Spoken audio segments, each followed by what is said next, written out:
games, as the difficulty is the #1 reason I would say Pikmin 4 is not a perfect game. We can't possibly avoid it anymore. It keeps coming up through this script like acne. We keep getting back everywhere we turn to this is too easy or this breaks this function.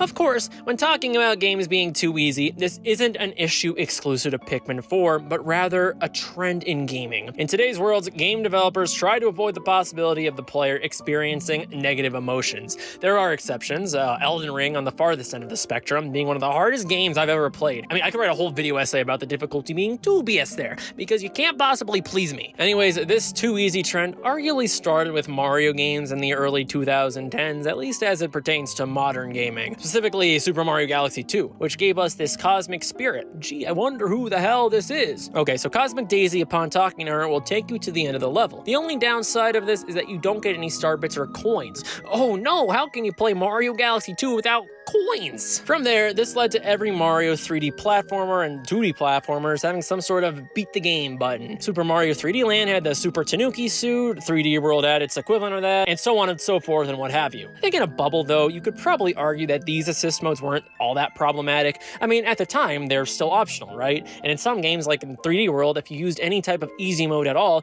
you wouldn't be able to get 5 stars on your profile. Now that may feel like a very small reward, but it was at least something for the people who wanted to beat the game with the challenge the game developers intended. I remember back then there were plenty of arguments and debates about the easy modes. That criticism was still warranted. If you think about it, this was a huge drop-off from the generations that came before it. Look back to the NES, the Genesis, the SNES styles of games. You had no choice but to sit down and grind, even if the repetition was frustrating. There was no easy mode then, and to many players, that was the most memorable aspect of their retro experience. Well, I fall somewhere in between these two. I think the 3D World type of easy modes were tolerable, as I said. Players who wanted an easy experience could have it, and players who wanted to ignore it could ignore it. I mean, all is good in the world, right? Unfortunately, as the years progressed, easy modes in games just started to become baked right into the experience. The worst offender of this was Super Monkey Ball Banana Mania, released in 2021, and hey, I reviewed this one before. Man, I have not talked about this franchise in a hot minute on this channel. My bad, Monkey Ball Adventure still ruined my life. Anyways, Banana Mania is a remake of Super Monkey Ball 1, 2, and apparently Deluxe.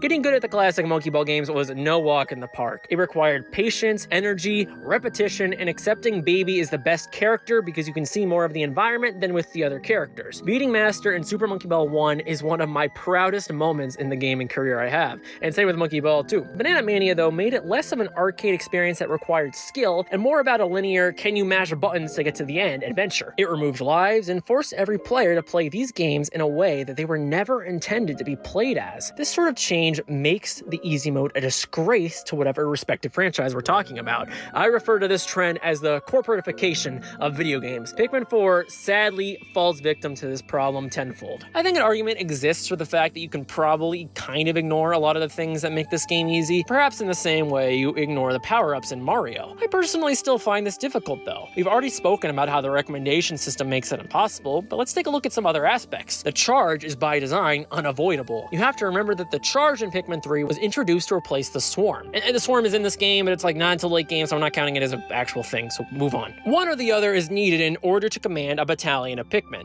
But let's say, sure, we're going to ignore an entire button command. Even if you throw Pikmin one at a time, purples and ice Pikmin each make the enemies a complete prank. The closest thing that you can argue is that a lot of the power-ups for yourself and Ochi can ultimately be ignored by choosing not to talk to Shepard and Russ. And while that's true, there are still moments where power-ups for Ochi are required for the main world, and vice versa. My point is, regardless of what you use or don't use in your playthrough, choosing to play this game on a quote-unquote hard mode requires so much work on the player's side that it's essentially impossible, unless you're doing a self-inflicted challenge run. The lack of a hard mode is all the more insulting when you consider Pikmin 3 Deluxe had introduced a whole ultra-spicy mode. And look, I never have a problem if people want an easier time playing the game. In fact, I can understand why that's enjoyable. Accessibility features are a good thing in games, and I support them existing, but they should be an option. Why would you force it upon the players? You have to admit it tainted the product that we waited nearly 10 years for. Look at the bosses, for instance, as I think they serve a pretty good symbol for what I'm talking about. A decent chunk of them come from previous games, and there's pretty cute callbacks here, like the Empress Bullblacks. I assumed this would never come back in the franchise ever, for one reason and one reason only. Here's the thing though, when there are new bosses, some of them can be killed almost instantly,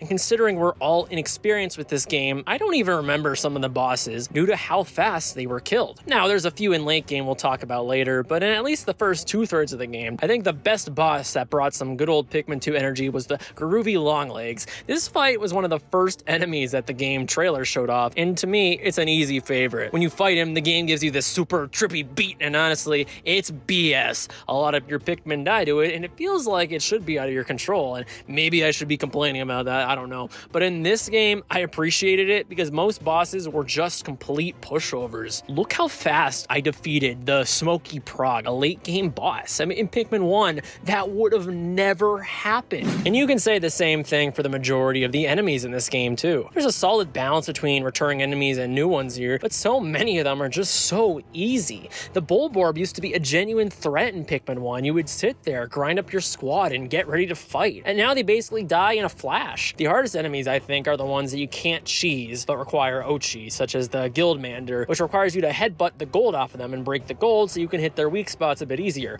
Or the Mammoth Snoot Whacker, which...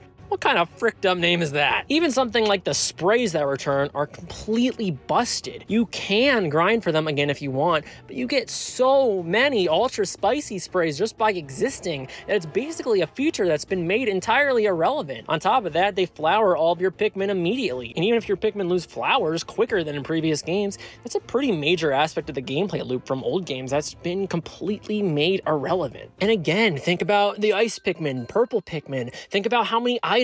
Think about the rewind system. This is overwhelmingly easy, and I'm not exaggerating when I say that. There's so much to help you that you don't even struggle anymore. For some series, you can argue that a change like this wouldn't be too detrimental, and for a lot of them, you might be right. But Pikmin 1 and 2 are basically all about kicking your ass. It was integral to the idea that you were lost on a planet and needed to find your way back. And look, I love Pikmin 4, but I think it's dishonest to pretend that it retains any of those vibes. And while I am upset with some of the changes here, by the same token, there's a new identity that takes its place that I believe can ultimately be just as enjoyable if we as fans make an active effort to shift our mindset towards it. The game sacrifices the dreary feelings for funnier characters and more lively worlds, and difficulty kind of falls by the wayside with that. And while it's something I'm personally not used to yet and didn't care for it in 3, it feels like an appropriate shift, given the fact that Pikmin themselves are cute, colorful creatures and may have been given more of a funny, cartoonish charm, which we saw in the Pikmin short films. And hey, Pikmin, the traditional challenge might be gone right now, but this game does have its moments, and if you seek that challenge, I do think every fan of Pikmin can be satisfied. And by the year 2041, when we played and beaten Pikmin 5 for the first time, we might even sort of get used to it.